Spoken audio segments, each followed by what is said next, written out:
Alright, these are the internals of my modified Inspiron 9100.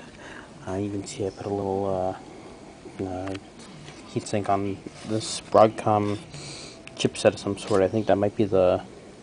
I have no clue. No, wait, that's an Intel chipset. There's the Broadcom chip. This is for the Gigabit Ethernet on board, which is right there. And I've got my 4 USB ports, all that nice stuff. If you take a look here, the heatsink for this thing goes all the way from one side of the machine to the other, and that's because these things ran hot. I'm talking net burst space heaters here. My laptop originally came with a Pentium 4 3.2 gigahertz Prescott chip, mega cache, 800 megahertz frontside bus, usual stuff. And it ran, well, let's just put it this way, it was hot.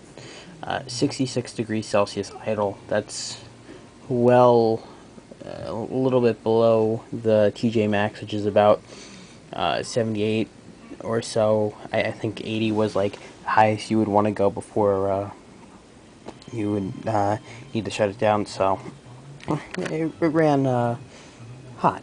Excuse me. One of the other things I've done here is I've also under here I've heat modded the chipset here, and that's whatever it was. I think it was an 865 PE or so, whichever one of them had 800 megahertz frontside bus capability, I guess, or the 400 megahertz for the RAM.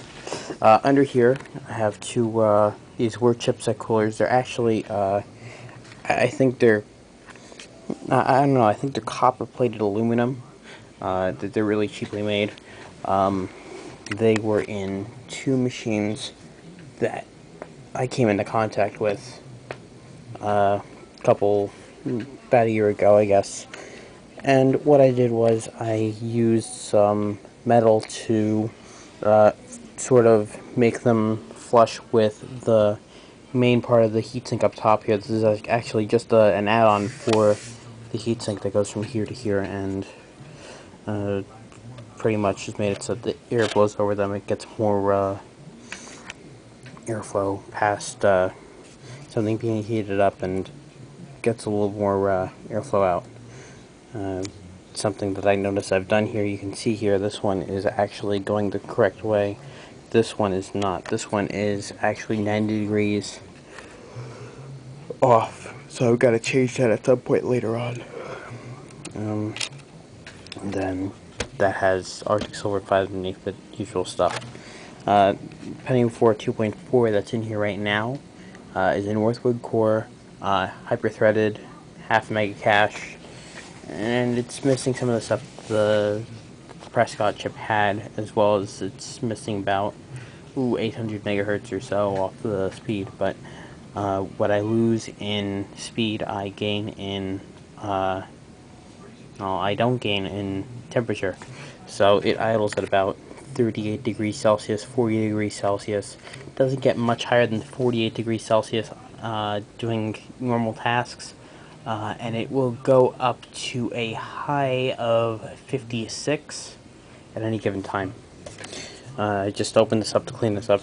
I used to have these up on here, and you can see the remnants of the super glue that I used to keep them on there, as well as the piece in the middle where there was some Arctic Silver to, that's something I learned along the way. But let me try not to kill those. There we go. Okay, that's back in. Let's see how that goes. What I've got over here is my next heat modding project. I picked this up on eBay for about 40 bucks. This is a Mobility Radeon 9800 card. It pretty much just drops in there.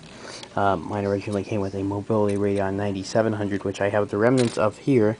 You can see where I have a piece of copper there, which I was using to, it's a copper shim that I was using to make sure that it was the right size and stuff with the old heatsink and such. I've got more on here that I've got to dig off here before I do any more testing on that. But the fun thing about these that you could do with was take them and pretty much take off the heatsink, and on one part of the core, up in the top left, would be two pads that you would connect using either conductive pen or paint, or even solder would do the trick. And depending on if it was made before week 40 of 2004 or not, you could reactivate 8 pipelines which were cut off. See, these cores were originally for the Radeon X800s, and ATI had some extras lying around, so they decided to cut off half of the 16 pipelines and mark it off with Radeon 9800 or something. And from what I've seen, with even 12 or 16 of the pipelines re-enabled, I would assume that these are pixel or shader pipelines or something weird like that. Off the top of my head, I can't remember. They would increase performance. Plus, with the heat mod, you could overclock it a bit more, and it wouldn't get as hot, or it would start rising up to on. I think it was on load that it would get to about where it used to be idling with the thermal pad. So that's my next project here. Oh, there's my ThinkPad. Hi, ThinkPad. So I'm going to do that. Other specs of this machine, I've got 2 gigs of DDR400, 250 gig hard drive partitioned down the middle, and underneath in the communication port, the mini PCI port, I've got a 300 megabit 802.11n card that works. Atheros chip, works with Windows 7 nice and fine. This right here is actually double-sided tape that's sort of rubbery, so I keep the one side of the plastic on, and it acts as a stabilizer when I have the keyboard on top. And it doesn't transfer heat over, so it's nice, and it keeps the keyboard from moving around and making all the stupid clattering noises like most laptops generally usually make. I think the other thing that this has is the 16-cell battery, which is I think that's the highest highest capacity battery that you could get for these.